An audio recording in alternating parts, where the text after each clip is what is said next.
Bien, je salue la présence de ceux qui ont eu le courage de venir ce beau matin de juin pour écouter les communications d'un colloque qui est un petit peu à part, pour des raisons que j'expliquerai plus tard. Le colloque est en lien, bien sûr, avec la chaire Histoire du Coran, et je vais expliquer peut-être pourquoi ce titre un peu bizarre autour de la Bibliotheca Coranica de Fustat, car malgré les kilomètres qui nous séparent de l'Égypte, la chaire Histoire du Coran entretient des relations de très grande proximité avec cette bibliothéca, puisque de nombreux fragments de cette bibliothèque sont conservés à la Bibliothèque nationale de France. For those who don't speak French, I've put some kind of presentation of what I'm saying in English in the upper part, and well, the legend of les légendes des photos sont en rouge pour les francophones. Donc, j'espère que chacun trouvera moyen de comprendre ce que je suis en train de raconter. C'est en effet donc sur le travail d'un de ces 4 grands dépôts de fragments coraniques. Donc c'est un travail qui a été commencé en 1979 que cette chaire a pu voir le jour, puisque c'est ce travail qui est réellement à la base de cette approche nouvelle du texte coranique. Ces manuscrits nous permettent en fait d'avoir accès en ce début du XXIe siècle à l'état du texte tel qu'il était, tel qu'il circulait dans les communautés musulmanes de la seconde moitié du 7e et dans les siècles qui ont suivi. Donc grâce à cette collection qui, comme celle de Damas, de Kérouan et de Sanaa, est formée par des copies usagées du Coran qui ont été mises au rebut, la collection de Fustat est donc une relique particulièrement précieuse, une sorte d'enregistrement de l'état du texte à cette époque. Mais Paris n'est pas la seule bibliothèque où ont abouti des manuscrits qui, originellement, étaient entreposés dans la mosquée de Amr à Fustat. Sans parler de ce qui est resté en Égypte et de collections où ne sont conservés que quelques feuillets, des ensembles de tailles variables, souvent tirés des mêmes copies, se trouvent de nos jours dispersés entre Copenhague, Saint-Pétersbourg ou Gotha. Et c'est précisément la présence dans cette dernière bibliothèque de ces mêmes bras d'éjecta de manuscrits de Fustat que nous avons eu l'idée de lancer ce projet franco-allemand Paléo-Coran avec le financement de l'Agence nationale de la recherche et de la Deutsche Forschungsgemeinschaft, afin de poursuivre, dans une certaine mesure, un projet antérieur, Coranica, qui avait permis de mener une action commune avec nos collègues de Berlin que je salue aujourd'hui. Alors pourquoi parler de Bibliotheca Coranica ? C'est qu'il existe une spécificité dont nous avons progressivement pris conscience. À Paris sont conservés les restes de taille éminemment variable de 250 copies du Coran, grandes et petites, en un ou en plusieurs volumes. Mais ce qui est intéressant, c'est qu'à quelques pas des rayonnages où elles sont rangées, on a dans les manuscrits latins de la même période, c'est-à-dire entre le 7e et le 10e siècle, seulement 70 copies de la Bible ou des Évangiles. Une disparité qui est assez considérable, puisqu'on s'attendrait plutôt qu'à Paris, la collection soit riche de manuscrits bibliques collectés sur l'ensemble du territoire national et parfois même au-delà. Et c'est justement la spécificité de ces bibliothécae coraniquae, pour parler correctement, qu'elles sont groupées en un même lieu. Il y a 250 copies qui viennent toutes du même endroit, alors que les 70 manuscrits de la Bible et des Évangiles dont je parle viennent de différentes abbayes, d'églises réparties sur l'ensemble de la France et parfois même de l'étranger. Donc il y a une espèce de thésaurisation des exemplaires coraniques qui nous intrigue. Et cette disparité, qui a sans doute en partie pour origine des fonctions et des statuts différents pour le texte du Coran et pour le texte de la Bible au sein du christianisme et de l'islam. Cette disparité donc n'explique pas tout. Il y a une particularité que Paléocoran doit tenter d'expliquer. Que faisait-on, que comptait-on faire de ces multiples copies du Coran? Le projet compte s'attacher tout d'abord à reconstituer virtuellement cette bibliothèque dispersée, première étape indispensable d'une recherche de fond pour comprendre les différentes facettes de la transmission du texte coranique durant les premiers siècles de l'islam. Sur cette base, nous comptons affiner notre connaissance des Écritures, de leur chronologie et de leur diffusion régionale. Nous pensons pouvoir cerner également de plus près la façon dont étaient fabriqués ces manuscrits et analyser leurs enluminures. Enfin, et c'est peut-être le plus important, nous espérons étudier en profondeur deux aspects fondamentaux du texte coranique, l'émergence des lectures, les qira'at, et la présence de variantes non retenues pour la Vulgate. Et pour ce faire, nous avons un ensemble qui est cohérent dans la mesure où il est originaire d'un même endroit. Mais, et c'est là le paradoxe, alors que la transmission traditionnelle du texte coranique est profondément marquée par une certaine dimension géographique, puisqu'on parle des lectures de Médine, de Koufa, etc., les manuscrits, eux, restent privés d'une identité régionale. C'est la raison pour laquelle j'ai choisi le Coran bleu, cher à Alain Georges, dont on a attribué l'origine à l'Espagne, à l'Afrique du Nord, plus exactement à la Tunisie, et au Proche-Orient. Donc vous voyez que l'éventail des possibilités est considérable, et il n'est pas le seul à être dans ce cas. C'est à la recherche de cette identité régionale que nous nous attacherons. Après avoir introduit une chronologie dans l'étude de ces copies, il importe maintenant de les intégrer à une géographie. Étudier ces manuscrits, c'est enfin tenter de comprendre les hommes qui les produisaient et qui les utilisaient. Une approche anthropologique se développera également dans le cadre de ce programme résolument multidisciplinaire. Multidisciplinaire puisqu'il fait intervenir des spécialistes des différents domaines que j'ai mentionnés, mais également des analyses des composantes matérielles de ces manuscrits. Et le programme doit être multidisciplinaire puisque les réponses que nous cherchons sont difficiles à trouver. Nous savons déjà que tous les manuscrits trouvés dans la mosquée de Hamre n'ont pas été produits sur place. Il faudra donc explorer plusieurs pistes, la philologie, l'histoire de l'art, l'analyse des matériaux du livre, pour espérer parvenir à distinguer entre production locale et importation. Last but not least, la Bibliotheca Coranica de Fustat doit également être replacée dans son contexte, qui est celui de Fustat entre le 7e et le 10e siècle, et plus généralement celui du monde musulman sous les Omeyyades puis sous les Abbassides. L'histoire de l'art, celle de la culture, mais également la politique ou encore les mouvements d'idées doivent être convoqués dans cette étude novatrice dont le colloque de ce jour pose les premiers jalons à titre indicatif. Alors ce colloque est un petit peu particulier. Le sujet d'étude est un sujet relativement neuf. C'est vrai que je ne suis pas tout à fait aussi neuf que le sujet.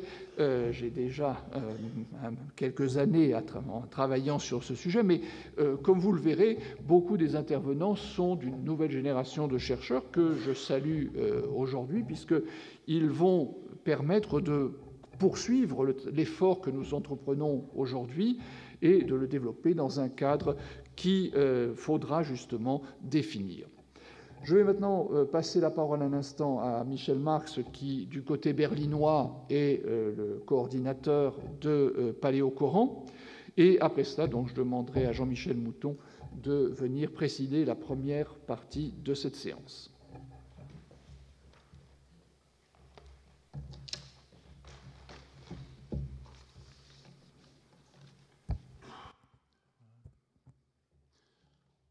Notre conférence constitue le colloque d'ouverture de notre deuxième projet ANR, DFG, nous, c'est-à-dire Angélica Neuwirth, Christian Robin, François Desroches et moi-même, pour les projets, on a pris coutume de choisir des intitulés formés des mots latins au grec.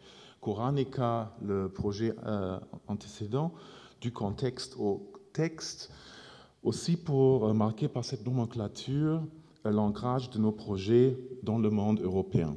fier de sa tradition scientifique d'un côté, mais aussi conscient de nos limites. Nos limites, par exemple, en ce qui concerne la connaissance occidentale de la tradition savante arabo-musulmane, une tradition très riche, peut-être trop riche, je dirais, pour être connue et appréciée dans son ampleur et sa complexité, qui met effectivement en cause toute simplification. Koranica, donc, était un projet entre 2011 et 2014 dont les résultats sont en cours d'être préparés pour un nombre de publications ainsi sur papier que aussi dans le numérique sur une base de données. Quant à sa structure intrinsèque thématique, le projet antécédent Koranica était un projet assez complexe et peut-être dans certains aspects pionnier. On a fait une campagne de datation C14 d'une presque soixantaine de manuscrits, non seulement coraniques, mais aussi les manuscrits de l'entourage syriaque, copte, même géorgien, pour comprendre un peu les datations hors de la paléographie, mais aussi c'est-à-dire pour vérifier la technique même qui est toujours considérée comme technique peu fiable, la datation du carbone 14. Dans le projet Koranica, on a également travaillé sur les papyrus au contenu coranique, les citations, mais aussi quelques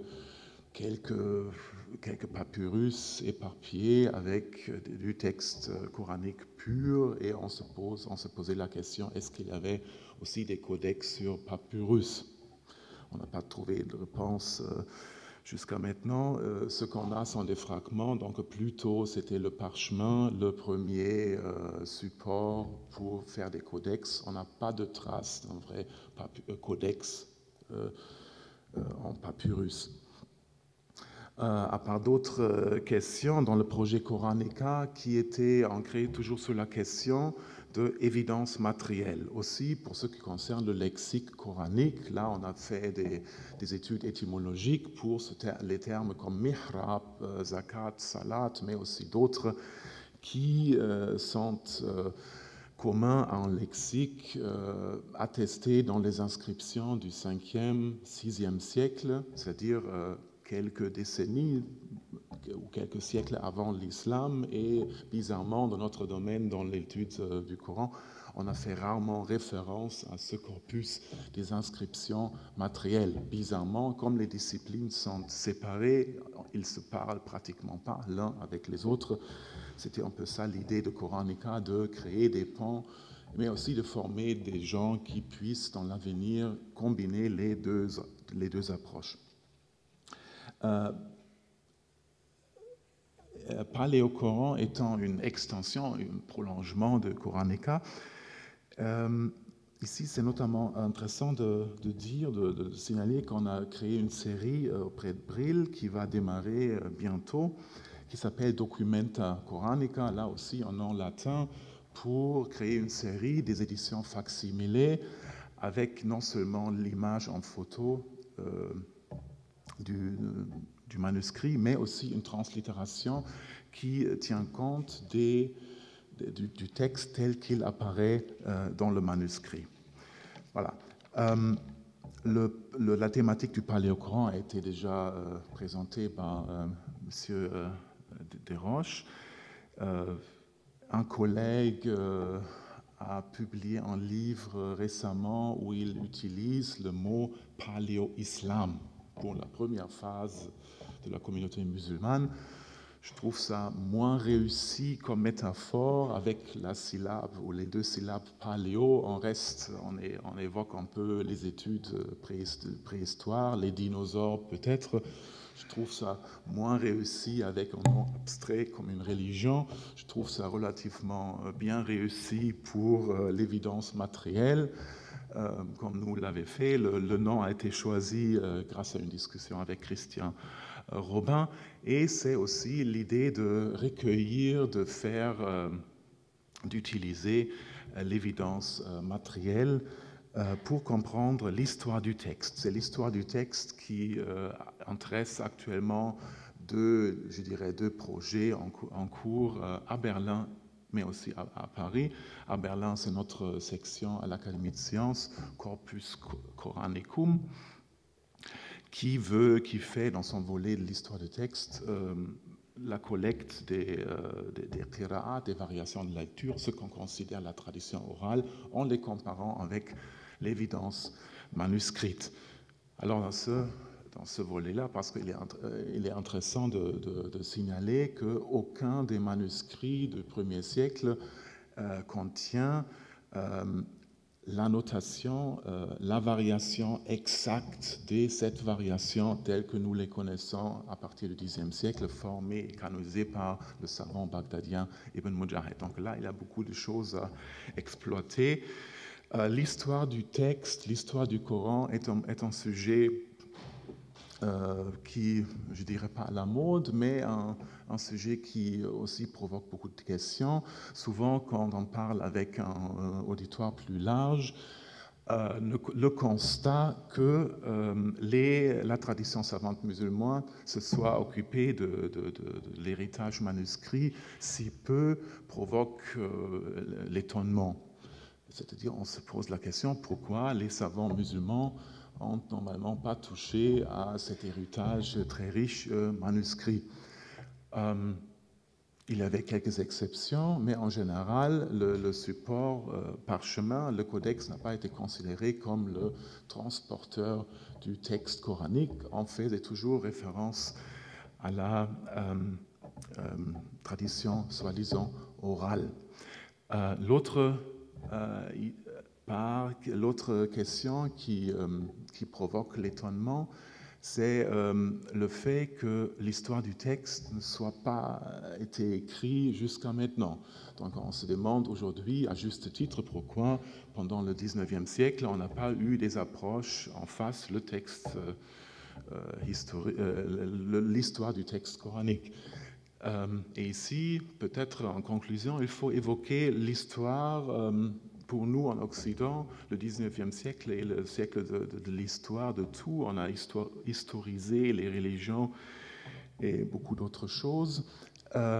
Pour les musulmans, au monde musulman, c'était un peu le contraire. On a eu les grands projets de réforme au 19e siècle, mais à la place de historiser des points de départ de leur tradition, ils ont séparé le Coran de leur tradition, ils ont mis en question la tradition savante entre le Coran et l'État actuel, tout en mettant le texte coranique dans une sorte de séparé, intouchable aux approches de science.